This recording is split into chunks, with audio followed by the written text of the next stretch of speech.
grosses fortunes françaises, industriels, distributeurs, fabricants d'armes ont été multipliés par plus de 4 en une décennie. Sans doute pas assez pour changer d'argumentaire.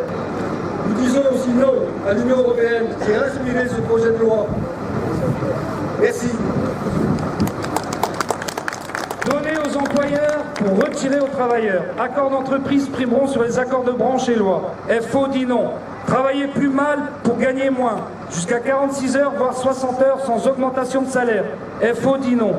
Baisse des indemnités aux malades, aux accidentés en cas de licenciement. FO dit non.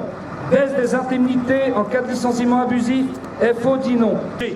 Cette loi doit dégager parce que c'est une loi qui organise le chômage et la précarité.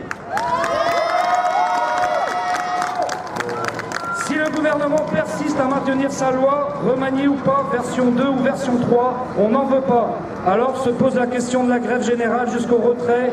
Oui pour la défense des conquêtes arrachées par les anciens, qui se sont battus et qui sont morts pour ça.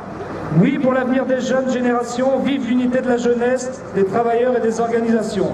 C'est la grève générale, il faut préparer, c'est le pays qu'il faut bloquer. Ce gouvernement ne nous laisse pas d'autre choix.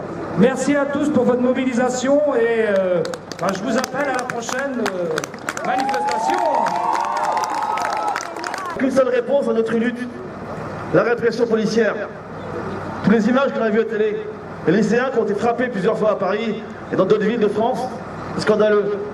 Il y a 10 ans, ce même parti, le PS, manifestait avec nous pour les retraites. Aujourd'hui, il n'est plus là. C'est le contraire de ce qu'il avait dit avant. C'est scandaleux, vraiment. Et ça, les militants PS ne disent pas un mot. J'appelle donc les militants du PS à rendre leur carte pour protester contre leur direction politique. Ainsi, le gouvernement nous promet avec celle-ci de créer de l'emploi pour redynamiser le marché du travail, inverser la courbe du chômage. Cependant, nous, lycéens, nous le disons, cela ne ferait que faire le contraire.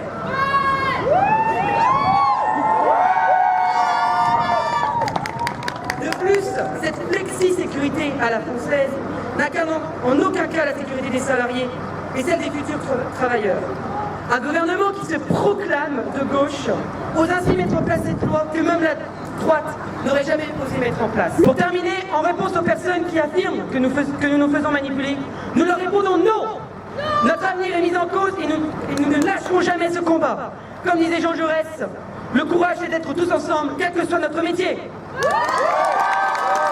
Pour que ce soit massif, et qu'on construise effectivement le blocage du pays, puisqu'ils n'entendent rien là-haut. Ils ne veulent pas entendre qu'ils ne sont plus nos représentants. Depuis leur élection, on ne peut pas dire qu'ils aient fait grand-chose pour nous, la classe ouvrière. C'est pas vrai.